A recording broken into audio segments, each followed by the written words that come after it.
What's good, YouTube? It's your boy Michael. Welcome to week 5 of turning $20 into $100,000. I told you that on Thursday when I passed phase 1, they gave me another account because I breached their time rules and the rest about. Now, on Friday, I saw a setup, look at it, and it went wrong. So for that day, I supposed to risk 1% as usual, but I was so anxious that I saw the setup that let's risk more. To cut long story short, bad habit caught up to me. I risked more than 1%. I risked 3% on that trade, and we're down $150. As you can see, the trade later went to my direction, but that day, the lesson was, as I usually said, price will always take liquidity before it goes to any direction. For that day, the liquidity hasn't been taken. You can see it went to take the fair value gaps below before it went up. But my drawn liquidity was upside because continue from Thursday trade, which was we're buying that day, you understand, and that's what I used to pass the phase 1 of the previous account. So I saw a continuation trend, but I forgot my first concept, which is always wait for liquidity, and liquidity was grabbed first before it moved. I thought it won't pull down more like that, it should just move, but too confident, and I took the trade, and here it is. Now on Monday we had this trade. It went to like 1 to 3 hours. It went to 1 to 3 hours, but I didn't come out 1 to 3 hours on this trade on Monday.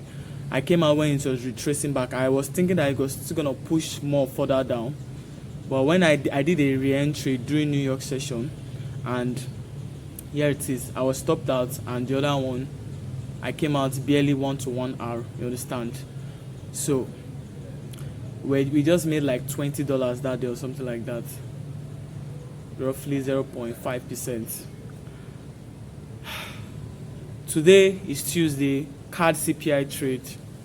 Look at the forecasts, like forecasted that everything was gonna buy, it was gonna go up, everything like that, and I was already down 2% because I got break even, and I took a loss on Monday. Like I won and I took a loss. The New York session one I lost it, and the other one I won it. Then I was down. Everything was down up to $200. That's 4% down. Now today, I decided that because CPI and my A+ setup, I decided to risk 2% in the trade. So you can see my initial entry. My stop loss was 6 pips stop loss, like 6 pips stop loss, which was I was risking 2%. Now when I entered the trade, when the trade triggered me, I was noticing, like, normally during my CPIs, like if it's down to 10 minutes or 5 minutes, the market doesn't, it pulls down but doesn't pull down as much as this. You can see I was stopped out. So when I was seeing it pulling down more, I was like, okay, I know it's still gonna buy. So I adjusted my stop loss to like 10 pips, like not thinking that it will reach that 10 pips. And funny as it is, it reached the 10 pips, understand, and I was stopped out, like, and the account was gone. So I was risking, from risking 2%, I risked 4%, and that's how I lost the account. As I said it, you can see the trade went to my TP. I found a way to trade around news, but you know, one way or the other, things will be coming in, you understand, that you still need to learn and add to it. Like this kind of thing, I've not seen it before. Usually if it's 5 minutes to be the news release, to pull down, but it's not pulled down aggressively as it did for this one.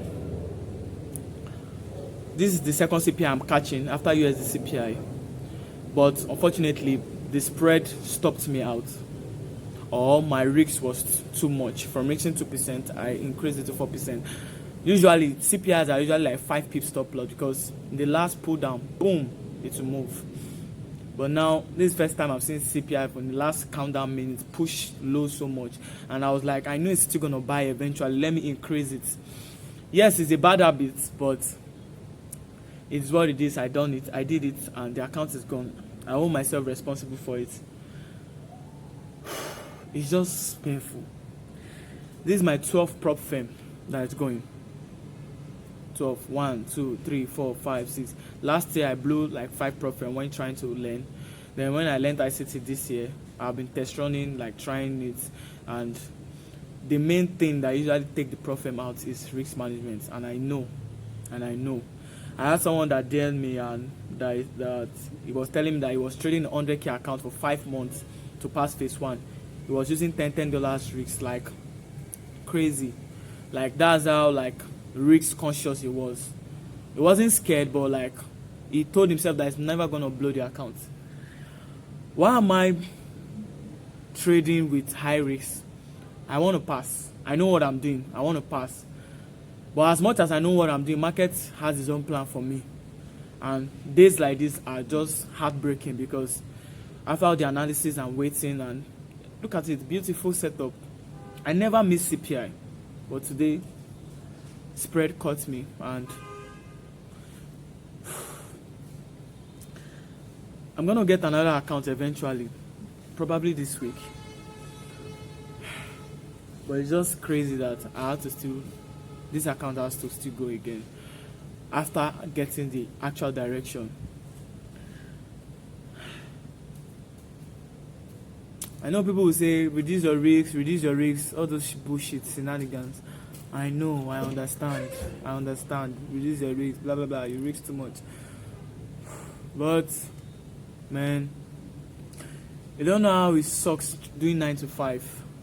You don't know how it sucks knowing that you know what you are doing in the market, but for some reasons life just happened. I just feel it's life happening, and I just need to be brave and stay strong.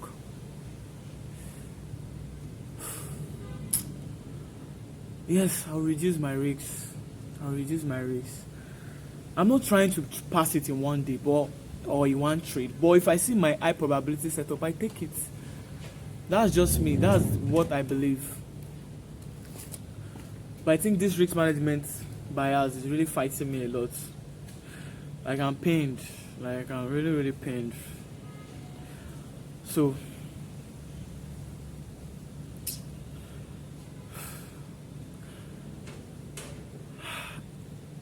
I'll look into it,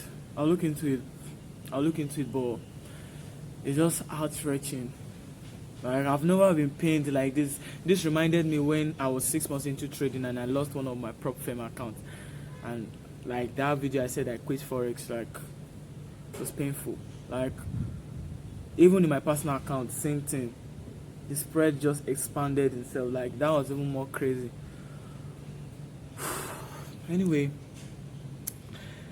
this is Tuesday of 17th of July 2024, and my 12th account prop firm is gone. Now I'm thinking, should I continue buying this fucking prop firm or should I use personal account?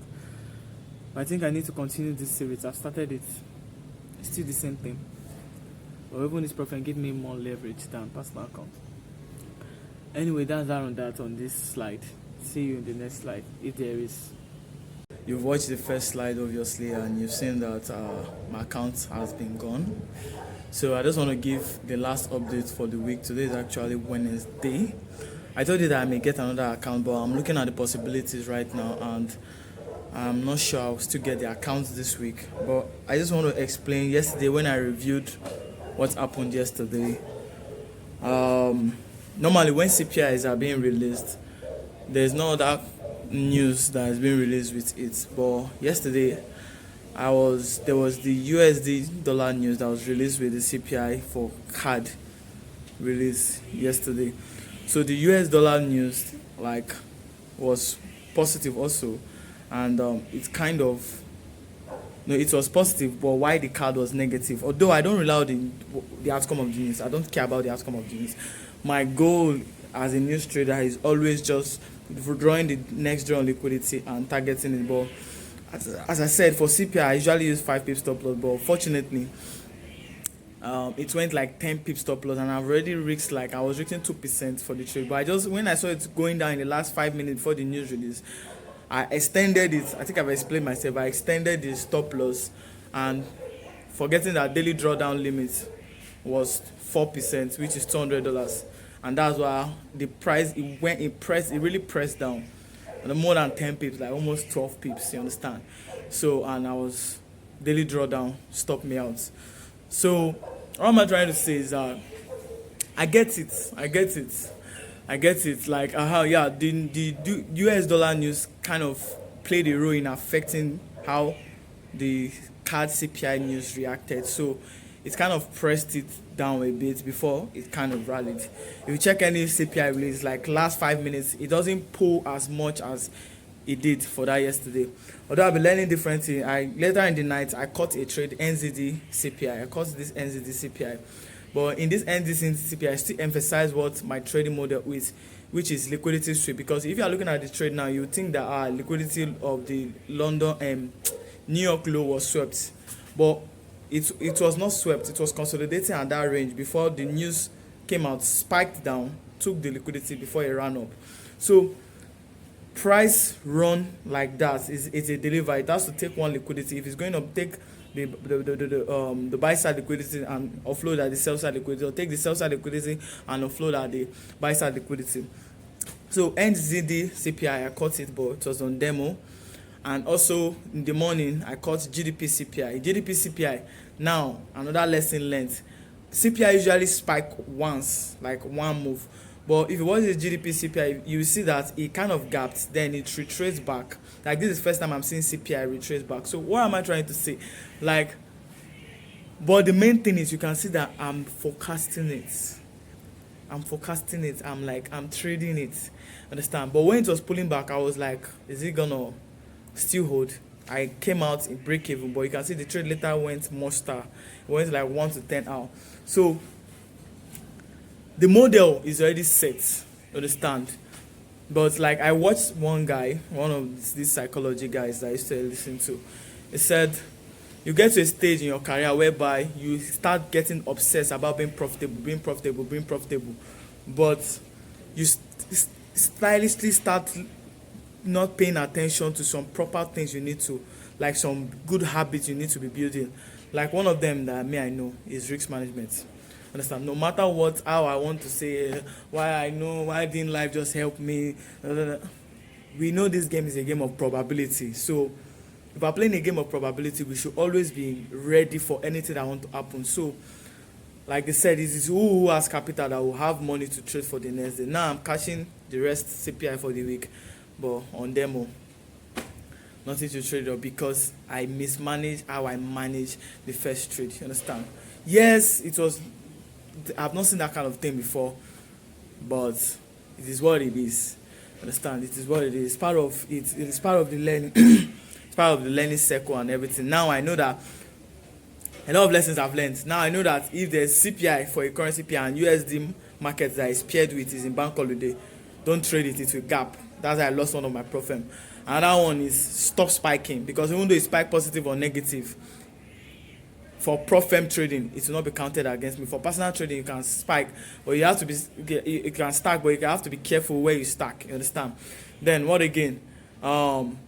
Pips. Now I usually use 5 pips stop loss, but if I see that their US dollar news release is being released, like see the GDP and other CPI release, as they release the news, it went to their direction. But if they are being paired with and they are releasing the news with USD release news for that CPI for that same day, in that same hour, then there will be a kind of manipulation. So extend stop loss. So all these things are just minor lessons. It's not as if I'm learning new things in my strategy or anything. But what could have kept me in the game as I'm learning all those lessons is with proper risk management.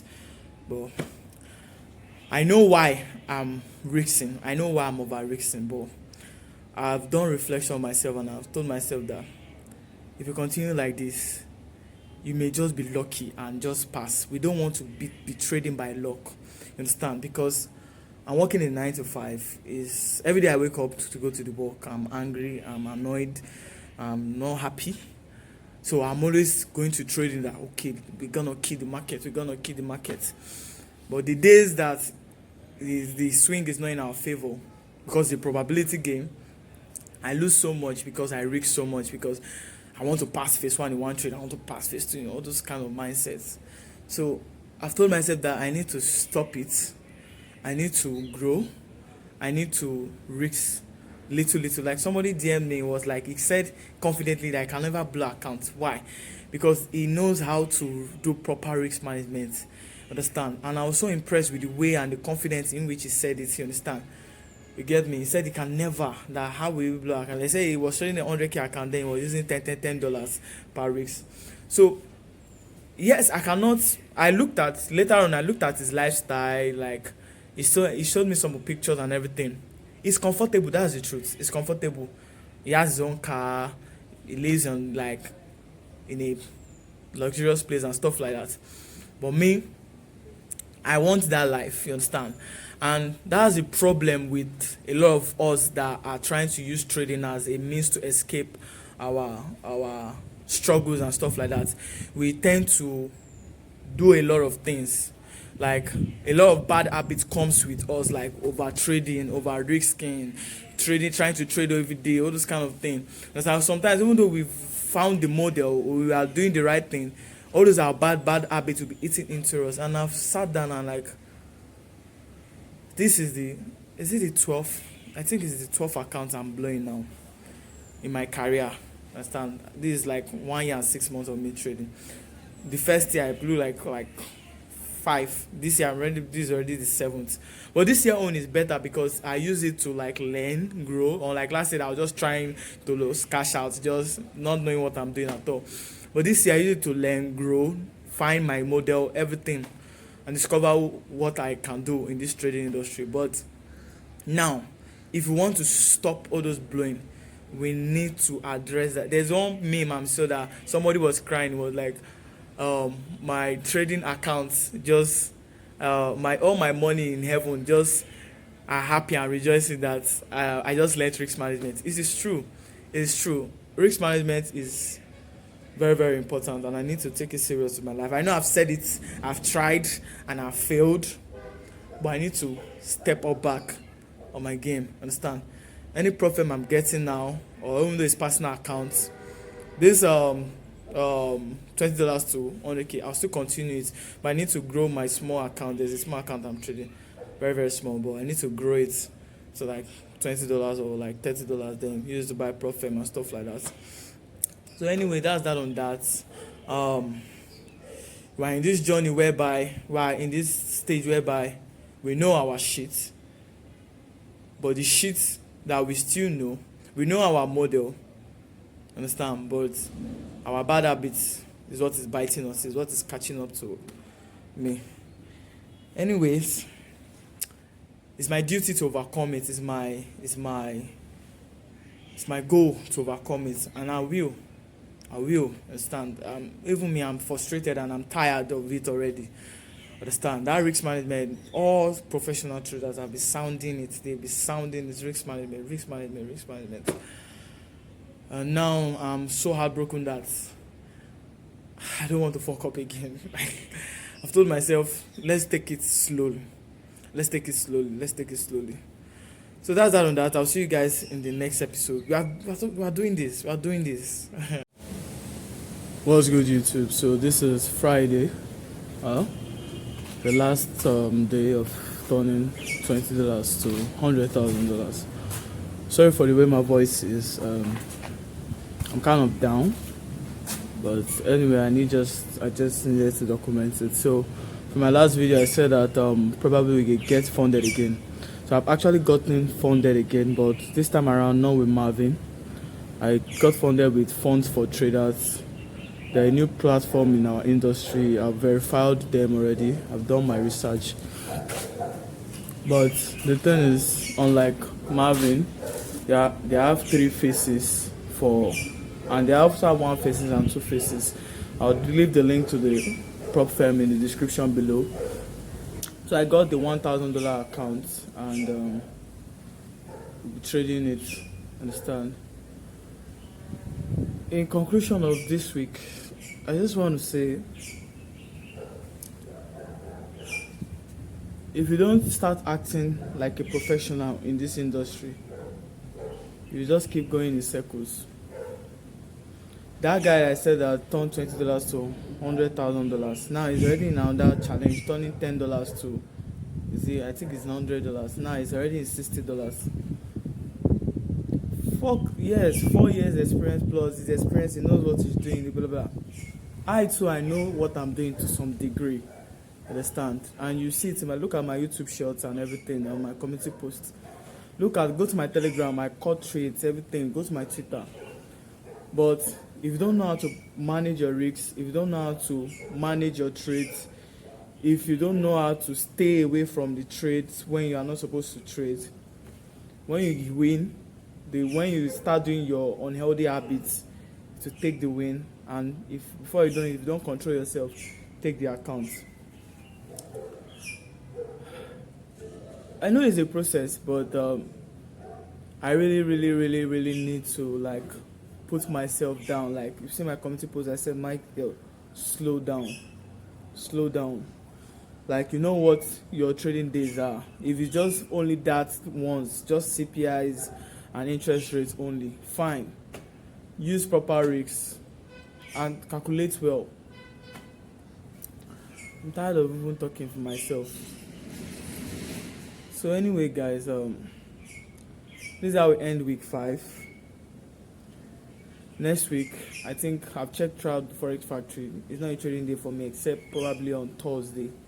I want to start not trading on Friday, because this Friday too, a lot of shit happened. I traded today, but break even, nothing happened. I've already gone like 4% up. Then I was not able to close the trade. I was still thinking that it should go down more. Before I know it, it's still reversed, and I was able to close it in profits here. So anyway, in like break even. So no news Mondays and Fridays. I don't want to be trading because those 2 days are crazy. But for every other days that I have my red folder news, I trade. So arranging yourself to trade like a professional is a game. It will be a game changer. If not, when you are not supposed to do some certain things and you can't do it, you just be eating your profit that you've made before. That's down on that, guys. We'll overcome. We'll move. You get me, guys? So yeah, I will end the video with this. Alright, stay safe. Peace out.